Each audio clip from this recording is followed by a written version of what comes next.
मुझे रास आ गया है तेरे दर पे सर झुकाना।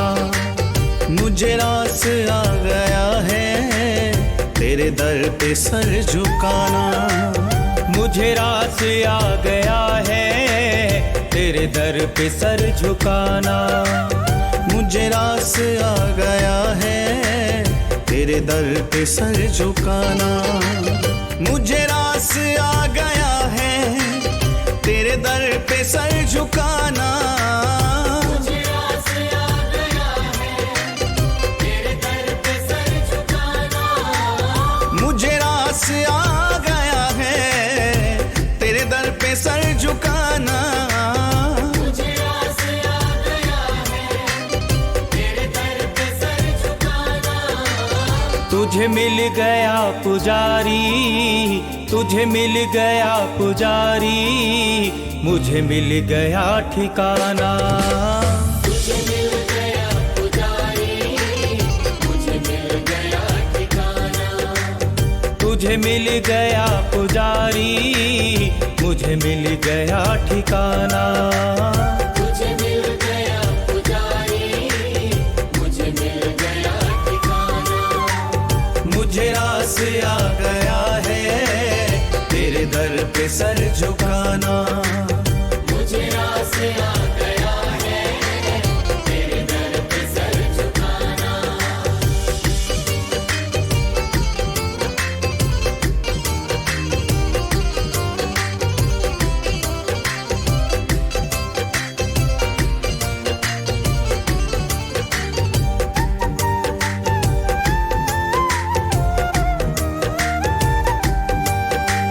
मुझे इसका गम नहीं है कि ये दुनिया रूठ जाए। मुझे इसका गम नहीं है कि ये दुनिया रूठ जाए। मुझे इसका गम नहीं है कि ये दुनिया रूठ जाए। मुझे इसका गम नहीं है कि ये दुनिया रूठ जाए। मुझे इसका गम नहीं है कि ये दुनिया रूठ जाए। मुझे इसका गम नहीं है कि ये दुनिया रूठ जाए। मुझे इसका गम नहीं है। Hello hello hello hello hello hello hello hello hello hello hello hello hello hello.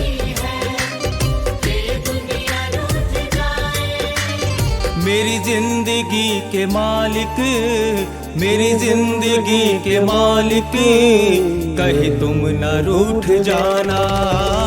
मेरी जिंदगी के मालिक, कहीं तुम न रूठ जाना।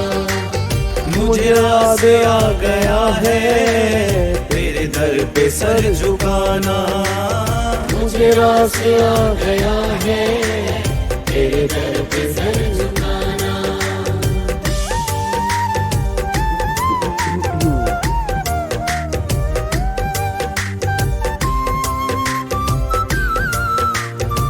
Hello hello hello hello. अरे सारे बच्चे फटाफट से इसको शेयर कर दो हर ग्रुप में, अपने अपने स्टेटस पे लगा लो फटाफट से और लाइक ठोक दो फटाफट से। पहले मुझे कौन जानता था। तेरी बंदगी से पहले मुझे कौन जानता था। तेरी बंदगी से पहले मुझे कौन जानता था। तेरी बंदगी से पहले मुझे कौन जानता था। तेरी बंदगी से पहले मुझे कौन जानता था। तेरी बंदगी से पहले मुझे कौन जानता था। तेरी बंदगी से पहले मुझे कौन जानता था। तेरी बंदगी से पहले मुझे कौन जानता था। तेरी याद ने बना दी, तेरी याद ने बना दी मेरी जिंदगी फसाना। तेरी याद ने बना दी मेरी जिंदगी फसाना। मुझे रास आ गया है तेरे दर पे सर झुकाना। मुझे रास आ गया है तेरे दर पे सर झुकाना।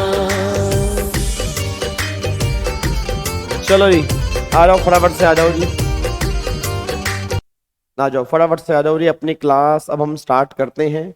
संजीवनी बूटी देने का टाइम आपको आ गया है, ठीक है। अब आप संजीवनी बूटी ले और एकदम एनर्जी से भर जाएं, क्योंकि संजीवनी बूटी ही ऐसी है जो आपके एग्जाम के लिए बहुत काम आएगी। बस ये पर ध्यान दो जी, ठीक है जी। तो सारे बच्चे एक बार फटाफट से लाइक का बटन ठोक दे, लाइक कर दिया करो, देखो आता ही, ठीक है। बच्चा कहता है ग्रुप में शेयर करते हैं फिर वो हमें ब्लॉक कर देते हैं, क्यों भाई? नहीं, जो बच्चे या जो लोग इनको ब्लॉक कर रहे हैं, क्यों ब्लॉक कर रहे हो भाई तुम? नहीं, इन्होंने कौन सा बुरा काम कर दिया?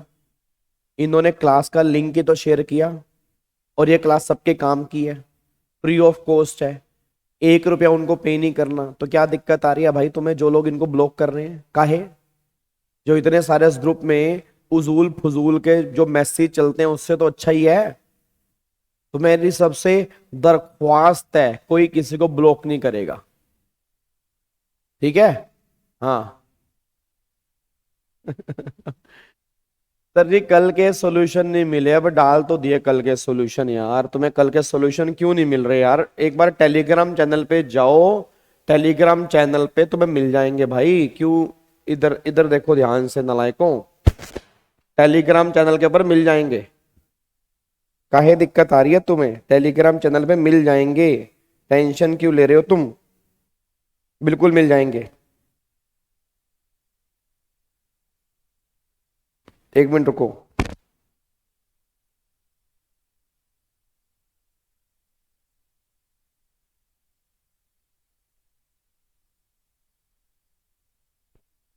ठीक है रे। मैंने टेलीग्राम पे डाले हुए हैं यार, मैंने टेलीग्राम पे डाले हुए हैं। नहीं तो एक बार मैं दोबारा भेज दूंगा, ठीक है? नहीं तो एक बार मैं दोबारा भेज दूंगा, टेंशन मत लो, कोई बात नहीं, ठीक है? ठीक है, वहां नहीं है नोट्स, चलो कोई बात नहीं। इधर देखो ध्यान से प्लीज, एक बार बातचीत बंद कर दो, अब टाइम वेस्ट नहीं करते भाई, अब टाइम वेस्ट नहीं करते। मैं टेलीग्राम व्हाट्सएप पे दोबारा से भेज दूंगा। आपका हाथ जोड़ के निवेदन है, आप थोड़ा शांति से बैठ जाएं। अब यहाँ पे देखो जो आज हमें करना है, ठीक है जी। चलो इधर देखो ध्यान से। अब कल वाली क्लास में हमने 25 क्वेश्चन अपने किए थे कल वाली क्लास में हमने 25 क्वेश्चन किए थे, और आज वाली क्लास के अंदर ये 25 क्वेश्चन आपको मैंने और दिए हैं। अब 25 के 25 होंगे या नहीं होंगे वो तो नहीं पता, बट कोशिश करेंगे कि आज हम ये क्वेश्चंस अच्छे से कंप्लीट करने की। अगेन ये 25 क्वेश्चन एक और हैं जो आपके एग्जाम के लिए मोस्ट एक्सपेक्टेड क्वेश्चन है। इसमें से भी एग्जाम में काफी सारे क्वेश्चन बन सकते हैं, बस ये पर ध्यान दो। देखो 25 हमने कल किए, 25 ये हो गए, 25 और 25 कितने हो गए? 50 क्वेश्चन हो गए। फिर उससे पहले हमने रिवीजन टेस्ट पेपर किया था जो ICAI ने इशू किया, उसके अंदर भी कई सारे क्वेश्चन हमने किए थे। तो ये लगा लो 2-3 दिन के अंदर ही ना हमने मान के चलो कि कम से कम 50-60 क्वेश्चन तो कर ही लेने हैं, ठीक है? फिर कल जो हमारी क्लास होगी, कल मैं आपको कुछ और इंपॉर्टेंट क्वेश्चन दूंगा GST के, जो हमें करने हैं, जो एग्जाम के अंदर आ सकते हैं, बस ये पर ध्यान दो, ठीक है?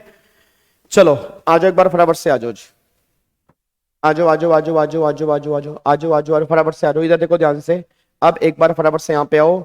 सारे के सारे बच्चे बिल्कुल बातचीत बंद करके इसको देखना स्टार्ट करें कि हम यहाँ पे क्या करने जा रहे हैं। अब मैं आपके लाइव चैट नहीं पढ़ रहा, ठीक है ना? अब मैंने आपकी लाइव चैट बंद कर दी है ताकि हम डिस्ट्रैक्ट ना हो। तो सारे के सारे बच्चे लाइव चैट को इग्नोर करके यहाँ पे देखना स्टार्ट करें। सर इनकम टैक्स के भी क्वेश्चन दे दो, क्वेश्चन बैंक मैंने दिया ही हुआ है। बाकी जो इंपॉर्टेंट क्वेश्चन होंगे वो हर क्लास से मैं पहले ही दे सकता हूं। मैं अभी कंबाइन क्वेश्चन दे नहीं पाऊंगा, मैं हर क्लास से पहले तुम्हें क्वेश्चन दे दूंगा, बस इतनी बात सुन लेना, ठीक है? चलो अब एक बार सारे के सारे बच्चे फटाफट से यहाँ पे आओ। इधर देखो ध्यान से, एक बार चेक करो क्वेश्चन नंबर 1। अब क्वेश्चन नंबर 1 तो बिल्कुल बेसिक क्वेश्चन है, कह रहे discuss the function of GST portal.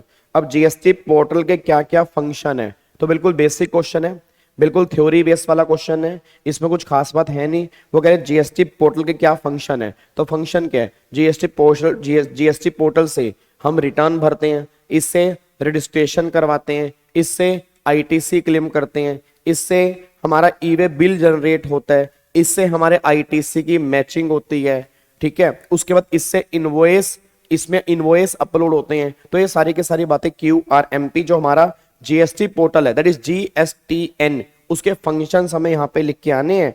तो इसका आंसर यहाँ पे तो दिया नहीं होगा, यहाँ पे दिया होगा या नहीं होगा? हाँ, इसके आंसर इसके नीचे नहीं दिए हुए, इसके आंसर भी मैं आपको अलग से दे दूंगा। जैसे आज वाली क्लास खत्म होगी इसके आंसर मैं अलग से डाल दूंगा, बस ये पर ध्यान दो, ठीक है। चलो सर कल की क्लास नहीं देखी तो आज की देख सकते हो भाई, ये आपस में कोई इंटरलिंक नहीं है, तो क्वेश्चन चल रहे हैं, कोई प्रोविजन नहीं चल रहे जो आपस में इंटरलिंक होगी, इसमें क्वेश्चन चल रहे हैं, बस ये पर ध्यान दो, ठीक है। चलो अब अगले पॉइंट पर आओ। अगला क्वेश्चन देखो यहाँ पे, अब अगर state government has exclusive power to notify a transaction to supply of goods और supply of service, discuss the correctness of the statement. कह रहे हैं स्टेट गवर्नमेंट को पूरी पावर है, आंसर इज नो, ऐसा कुछ भी नहीं है। स्टेट गवर्नमेंट और सेंट्रल गवर्नमेंट दोनों को पावर है, बट जीएसटी काउंसिल की रिकमेंडेशन से वो नोटिफाई करेंगे कि कौन से काम गुड्स में कवर होंगे और कौन से काम सर्विस में कवर होंगे। तो सिर्फ और सिर्फ स्टेट गवर्नमेंट को एक्सक्लूसिव पावर नहीं है, ये बात इन्होंने यहाँ पे गलत कही है। इसको हम इग्नोर करेंगे, इसको हम गलत बोलेंगे कि ये स्टेटमेंट जो है वो झूठी है, ये स्टेटमेंट जो है वो सच्ची नहीं है, बस ये पर ध्यान दो, ठीक है। अब तीसरा क्वेश्चन जो है ना, ये क्वेश्चन बढ़िया क्वेश्चन है, इसको हम इंपॉर्टेंट मार्क करेंगे जो एग्जाम के अंदर बन सकता है। चेक करना क्वेश्चन नंबर 3 क्या है। क्वेश्चन नंबर 3 कह रहा है mister Gauri Shiva, A registered person in Punjab, supply goods taxable at the rate 12% CGST 6%, SGST 6%, IGST 12%, ठीक है। कह रहा है in the state of Punjab and Haryana, ठीक है, he has furnished the following detail in relation to independent supply by him in the quarter ending June 2000 dis। फिर वो कहना चाह रहे हैं सप्लाई आपको दी हुई है, रेसिपिएंट यहाँ पे दिया हुआ है, नेचर ऑफ सप्लाई दी हुई है और यहाँ पे वैल्यू दी हुई है। अब मेरा पूरी क्लास से क्वेश्चन ये निकल के आ रहा है। अब अगर मेरा पूरी क्लास से क्वेश्चन है, रेसिपिएंट यहाँ पे लिखा है मिस्टर ए रजिस्टर्ड पर्सन है, पहले तो एक बात मेरे को बताओ, याद करो आपको मैंने क्या कहा था, अब इन्होंने क्या बताना है, कह रहे discuss the manner in which the detail of above supply are required to be furnish in GSTR 1, मतलब किस किस केस में डिटेल हमें GSTR 1 में फर्निश करनी है। अब सोच के बताओ किस किस केस में डिटेल हमें GSTR में फर्निश करनी है। याद आ रहा आपको मैंने क्या कहा था, याद करो मैंने कहा था कि सप्लाई दो तरह की होंगी, B2B या B2C। B2B वाले केस में तो हर केस में इनवॉइस अपलोड करने जरूरी है, उसमें तो कोई ऑप्शन ही नहीं है। B2C वाले केस में 2 केस हैं। अब B2C वाले केस में 2 केस हैं, या तो आपकी सप्लाई होगी इंट्रास्टेट या आपकी सप्लाई होगी इंटरस्टेट। अब अगर इंट्रास्टेट सप्लाई है, मतलब सेम स्टेट में सप्लाई है, चाहे वैल्यू 2.5 लाख तक हो या वैल्यू 2.5 लाख से ऊपर हो, कंसोलिडेटेड इनवॉइस हमें अपलोड करने हैं, उस केस में इनवॉइस वाइज डिटेल फाइल करने की रिक्वायरमेंट नहीं है। बट अगर मेरी सप्लाई इंटरस्टेट है और वैल्यू 2.5 लाख तक की है, अगर मेरी सप्लाई इंटरस्टेट है और वैल्यू 2.5 लाख तक की है, उस केस में कंसोलिडेटेड डिटेल जाती है। और अगर वैल्यू 2.5 लाख से ज्यादा की है, उस केस में इनवॉइस वाइज डिटेल फर्निश करनी है। ये बातें हमने त्रिशूल बैच के अंदर भी की थी, ये बातें हमने मैराथन के अंदर भी की थी, ये बातें हमने रेगुलर बैच के अंदर भी की थी। ये 3 रिवीजन हम पहले कर चुके हैं, 4थी बार मैंने आपको दोबारा से बता दिया जी। अब मेरे को सारे बच्चे बताओ, अब यहाँ पे रजिस्टर्ड पर्सन है, रजिस्टर्ड मतलब B2B सप्लाई है। अब अगर B2B सप्लाई है तो भैया B2B वाले केस में तो मैंडेटरी है, वैल्यू हमें चेक ही नहीं करनी। अगले पॉइंट पर आओ, फिर मिस्टर बी रजिस्टर्ड है, अगला भी क्या है, रजिस्टर्ड है, B2B है, इनवॉइस वाइज जरूरी है। फिर C अनरजिस्टर्ड है और इंट्रास्टेट है, इंट्रास्टेट में वैल्यू हमें चेक ही नहीं करनी, कंसोलिडेटेड डिटेल फाइल करनी है, इनवॉइस वाइज का मतलब ही नहीं है। आगे मिस्टर डी अनरजिस्टर्ड है, अब अगर अनरजिस्टर्ड है इंट्रास्टेट है, अगेन कंसोलिडेटेड डिटेल फाइल करनी है, यहाँ पे वैल्यू हमें चेक ही नहीं करनी। फिर मिस्टर एम अनरजिस्टर्ड है बट इंटरस्टेट है, 3 लाख रुपए है, 2.5 लाख से ऊपर है, इनवॉइस वाइज डिटेल फर्निश करनी है, यहाँ पे कंसोलिडेटेड डिटेल फर्निश नहीं करनी। फिर मिस्टर एन अनरजिस्टर्ड है और इंटरस्टेट है, वैल्यू 50,000 की है, वैल्यू 50,000 की है, 2.5 लाख तक है, तो कंसोलिडेटेड डिटेल फर्निश करनी है। फिर मिस्टर ओ अनरजिस्टर्ड है, इंटरस्टेट है, एग्जैक्ट 2.5 लाख की है, कंसोलिडेटेड डिटेल फर्निश करनी है। 2.5 लाख के बाद अगर मैं 2.5 लाख से ऊपर की बात करता हूं तब इनवॉइस वाइज की बात होगी, 2.5 लाख तक तो कंसोलिडेटेड ही है। आगे देखो मिस्टर पी, ये कौन है, अनरजिस्टर्ड है, मिस्टर पी अनरजिस्टर्ड है और यहाँ पे क्या है, इंटरस्टेट है। अब अगर ये इंटर स्टेट है तो वैल्यू कितनी है 2,80,000 की, तो 2.5 लाख से ऊपर की है, तो 2.5 लाख से ऊपर की है तो कंसोलिडेटेड नहीं इनवॉइस वाइज डिटेल फर्निश करनी है। फिर मिस्टर क्यू रजिस्टर्ड पर्सन है, अब यहाँ पे इंट्रा स्टेट है और वैल्यू 1.5 लाख की है तो कंसोलिडेटेड ही जाएगी इंट्रा स्टेट वाले केस में। मिस्टर आर रजिस्टर्ड है, रजिस्टर्ड मतलब B2B सप्लाई है तो B2B में इनवॉइस वाइज डिटेल फर्निश करनी है। अब ये इसका आंसर है, बताओ क्या दिक्कत है। अब बच्चा कह रहा है प्रेजेंटेशन कैसे करनी है, कोई प्रेजेंटेशन नहीं करनी, सेम टेबल आएगी, साथ में एक टेबल यहाँ पे और कनेक्ट हो जाएगी, यहाँ पे आपको हर एक के आंसर लिख के आने हैं और पूरे 5 में से 5 नंबर तुम्हारे हैं जी। जब मैं इसके आंसर भेजूंगा तो एक बार चेक कर लेना कि आंसर कैसे हैं, इससे आसान क्वेश्चन और क्या ही होगा। अगर तुम्हारे पेपर में 5 नंबर का दोबारा से बन जाए, मैं उम्मीद करूंगा सारे के सारे बच्चे सही आंसर देख के आएंगे जी। क्या बात मेरी समझ में आ रही है जी? क्या आपको बात मेरी समझ में आ रही है? पक्का पक्का डन, इसको लॉक कर सकते हैं। चलो अगले पॉइंट पर आओ जी। अभी हमारा क्वेश्चन नंबर था क्वेश्चन नंबर 3, अब एक बार आ जाओ क्वेश्चन नंबर 4 पे आओ। क्वेश्चन नंबर 4 है मिस्टर के is registered person under GST, state whether he can furnish GSTR 1, GSTR 3B and form number GST CMP 08 following case through SMS। मतलब वो कहना चाह रहा है कि क्या इन केस में GSTR 1, GSTR 3B और GST CMP 08 क्या हम SMS के थ्रू फाइल कर सकते हैं। पहले थोड़ा सा ना मैं तुम्हें प्रोविजन याद करवा देता हूँ, थोड़ा सा। सर 9th रजिस्टर्ड है, 9th रजिस्टर्ड है तो 9th, हाँ अगर 9th रजिस्टर्ड है हाँ तो फिर B2B है तो फिर वो इनवॉइस वाइज होगा जी। सॉरी कान पकड़ के सॉरी, आपके भी कान पकड़ के सॉरी, मेरे भी कान पकड़ के सॉरी। 9th जो है वो रजिस्टर्ड है, B2B वाला केस है, मेरे को आप माफ कर देंगे तो अच्छा होगा, उसके अंदर भी इनवॉइस वाइज डिटेल ही जाएगी। चलो अगले पॉइंट पर आओ। अब मैं तुम्हें थोड़ा सा प्रोविजन याद करवा दूं। याद करो मैंने कहा था GST में नील की रिटर्न फाइल करनी भी जरूरी होती है।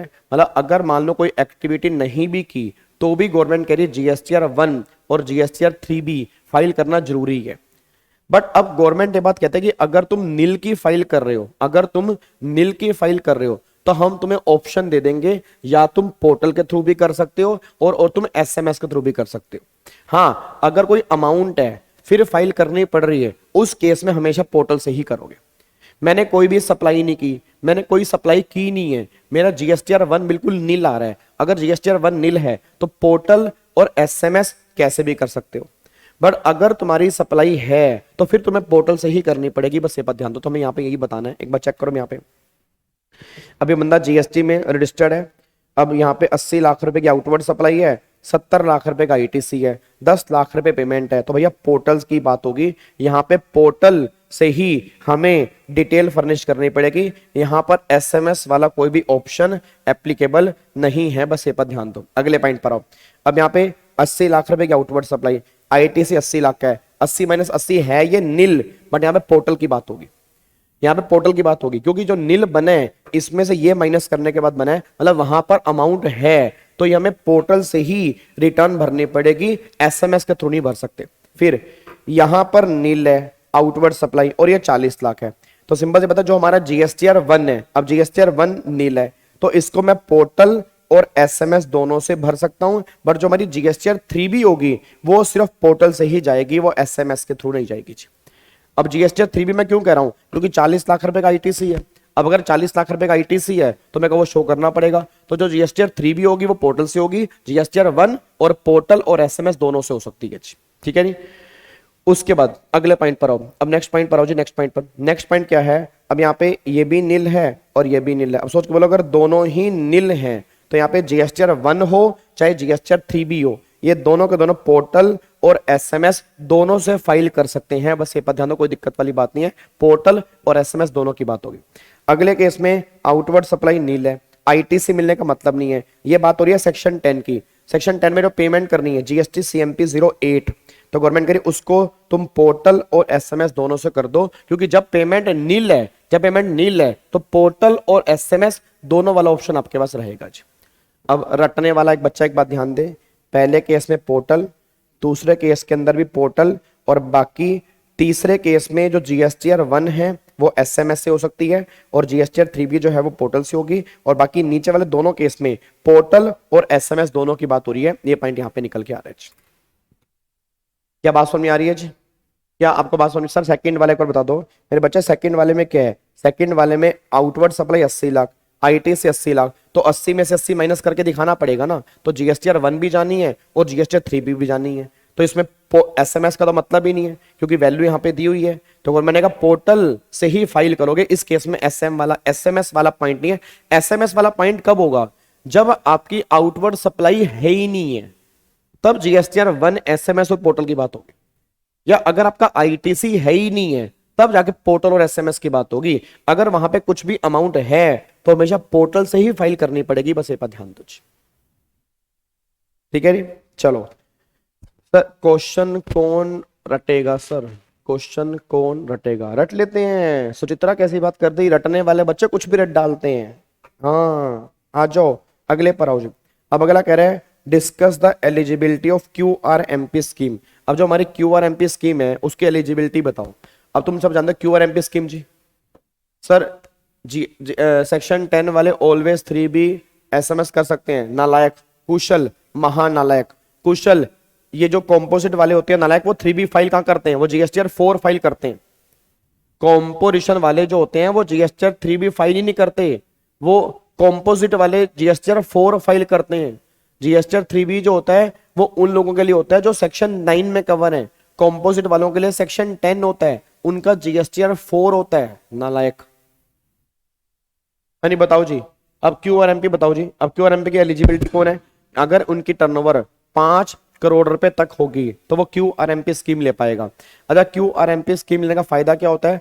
QRMP quarterly return, monthly payment. इसमें जो भी तुम रिटर्न फाइल करोगे वो क्वार्टरली फाइल करोगे, जो तुम पेमेंट करोगे वो मंथली बेस पे करोगे, क्योंकि नाम से क्लियर है क्वार्टरली रिटर्न है और मंथली पेमेंट है, इसमें कोई दिक्कत वाली बात नहीं है।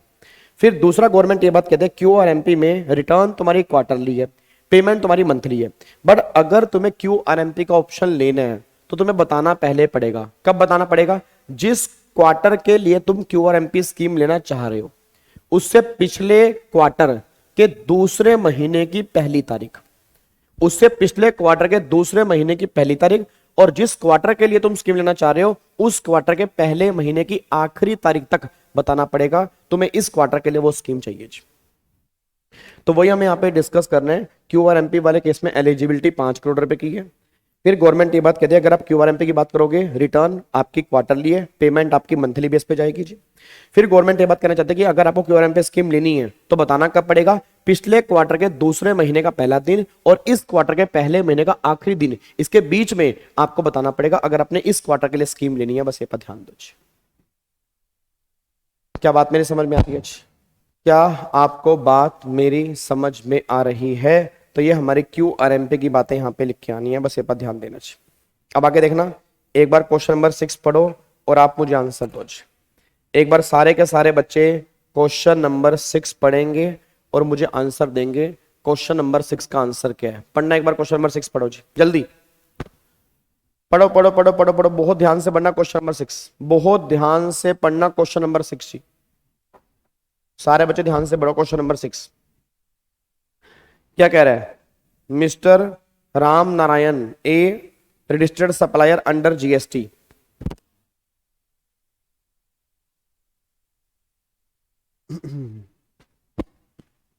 क्या हो गया? नेट चला गया? नेट चला गया क्या?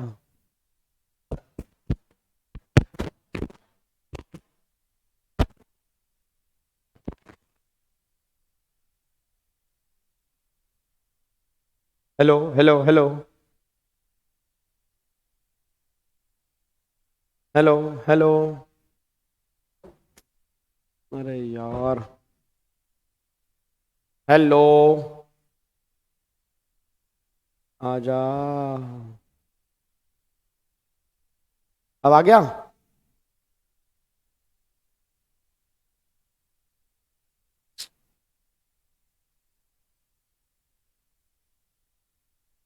आ गया?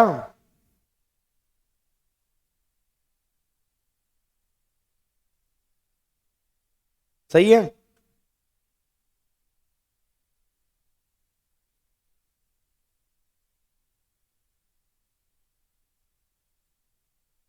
Done done done done done. हाँ जी चलो चलो चलो चलो, वापिस आओ वापिस आओ वापिस आओ वापिस आओ वापिस आओ वापिस आओ वापिस आओ।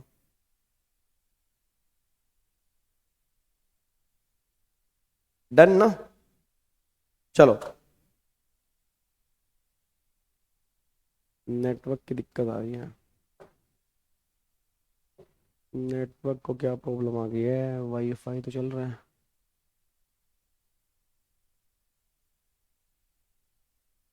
यूट्यूब क्या लिखा हुआ है?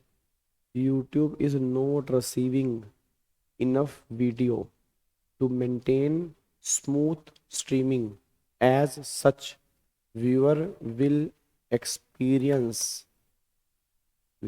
Experience buffering. भाई साहब ये तो लिखा हुआ है बफरिंग का, तो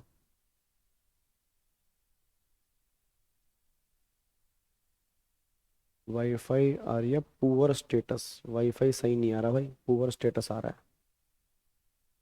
चलो छोड़ो, इधर देखो ध्यान से, नहीं मेरी आवाज आ रही है?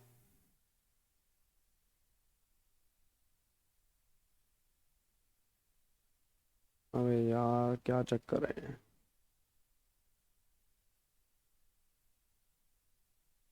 क्या करें फिर यार, बड़ा गलत काम हो रहा है तो। हेलो,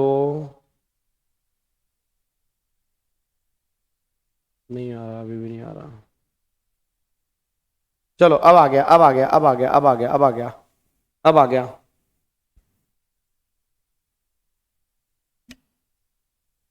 मैं दूसरा लिंक भी क्या करेगा, जब वाईफाई सही नहीं आ रहा, दूसरा लिंक को या तीसरा लिंक को, वाईफाई सही नहीं आ रहा।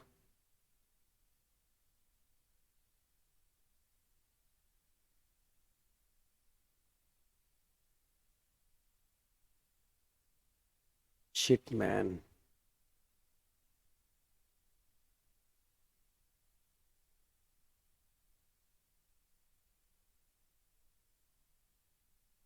नहीं आ रही यार, नहीं आ रही यार, नहीं आ रही, ये तो स्यापा पड़ गया।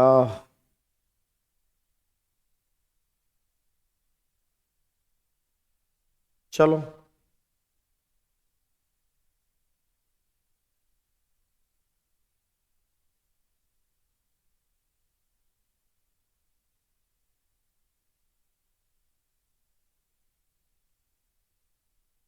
मेरे ख्याल से अब सही आ रहा है।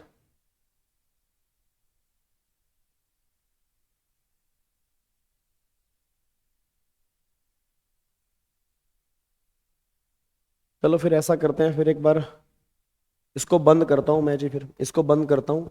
तो आप फिर एक बार ऐसा करना, मेरी अगर थोड़ी बहुत आवाज़ आ रही है, ये पीडीएफ के क्वेश्चन सोल्व कर लेना, ये पीडीएफ के क्वेश्चन सोल्व कर लेना, इसके आंसर मैं भी डाल दूंगा, और जिस जिस क्वेश्चन में दिक्कत आएगी मुझे कल बता देना, फिर कल वाली क्लास में उन क्वेश्चन के मैं डाउट ले लूंगा जी, ठीक है? कल, अच्छा सुनो, त्रिशूल बैच की टाइमिंग फिक्स हो गई है।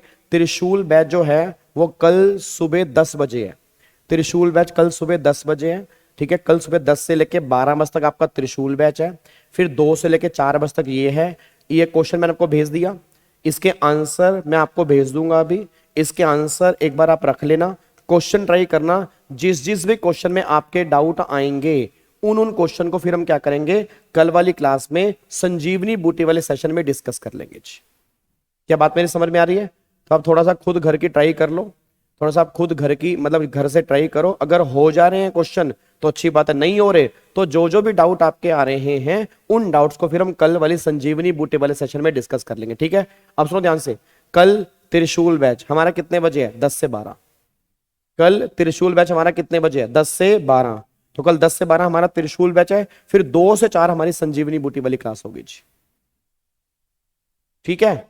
चलो अब सही हो गया, हाँ बस ठीक है, फिर चलो अब एक बार फटाफट से यहाँ पे आ जाओ, इधर देखो ध्यान से भी, यहाँ पे क्वेश्चन नंबर 6 पे आओ जी, एक बार अब सारे के सारे क्वेश्चन नंबर 6 पे आ जाओ फटाफट से जी। चलो एक बार सारे के सारे बच्चे क्वेश्चन नंबर 6 पे आओ, इधर देखो ध्यान से। वो कह रहे हैं mister Ram Narayan a registered supplier under GST wants to first discharge his self-assessed tax liability for the current period before settling the dues for the previous tax period. Examine briefly whether he can do. एक बात मेरे को बताओ, आपको मैंने payment वाले chapter के अंदर कहा था कि पेमेंट करने का सीक्वेंस क्या होता है, याद है पेमेंट करने का सीक्वेंस क्या होता है? तो पेमेंट करने का सीक्वेंस क्या होता है? हम सबसे पहले करंट वाली पेमेंट करते हैं, पास्ट वाली करते हैं, पास्ट वाली पेमेंट करते हैं। तो पहले वो, अब वो कह रहे थे उसने करंट वाली की, क्या उसने सही किया? आंसर इज नो, उसने सही नहीं किया। पहले मैं क्या करना पड़ेगा? पहले प्रीवियस टैक्स पीरियड वाला पे करना पड़ेगा, फिर करंट वाला पे करना पड़ेगा, फिर अगर कोई इंटरेस्ट पेनल्टी गवर्नमेंट ने निकाली है वो पे करना पड़ेगा। बस ये पर ध्यान दो। नहीं आ रहा यार अभी भी, चलो सुनो ध्यान से। फिर एक बार आप होमवर्क करके आएंगे जी, इसको आप होमवर्क पे रखो, इसको आप होमवर्क कर दो, ठीक है? जिस भी क्वेश्चन में डाउट आएगा वो डाउट आप मुझे बता देना। अभी इसके क्वेश्चन और आंसर मैं दोनों व्हाट्सएप ग्रुप पे डाल रहा हूं, आप एक बार ट्राई करना। जिसके अंदर भी डाउट होगा फिर हम कल डिस्कस करेंगे जी, ठीक है? चलो, thank you so much, God bless you, love you all, bye bye. और मन ही नहीं कर रहा जाने का यार, बड़ा अजीब सा लग रहा है आज तो। क्लास नहीं होती ना, बड़ा अजीब लगता है। वाईफाई वालों के ऐसे की तैसे, नालायकों की। चलो, कुछ नहीं कर सकते यार, सॉरी यार, thank you so much, God bless you, bye bye, love you all. अरे नालायक, वो इससे क्या करोगे जब तुम्हें क्वेश्चन नहीं दिख रहा?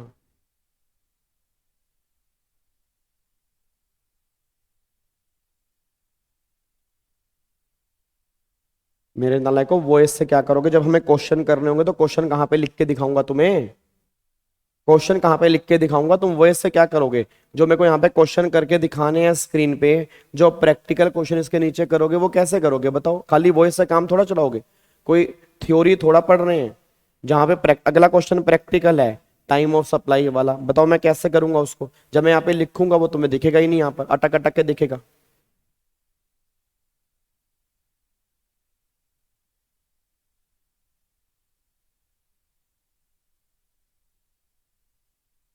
ठीक है, चलो, ओके, बाय बाय। ठीक है, फिर मिलूंगा मैं कल वाली क्लास में सुबह 10 बजे जी, फिर मिलूंगा कल वाली क्लास में सुबह 10 बजे। Bye bye, take care, thank you so much, bye bye ji. नहीं यार, बड़ा पंगा है ये तो यार, क्या चक्कर है यार, क्या हो रहा है?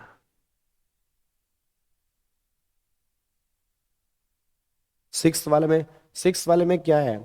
सिक्स वाले में सबसे पहले प्रीवियस टैक्स पीरियड वाली लाइबिलिटी पे करेंगे, फिर करंट टैक्स पीरियड वाली पे करेंगे, फिर उसके बाद वाली पे करेंगे। सिक्स में ऐसा करेंगे जी। सिक्स में हम क्या करेंगे? पहले प्रीवियस वाली पे करेंगे, फिर करंट वाली पे करेंगे, फिर बाद वाली पे करेंगे जी, ठीक है?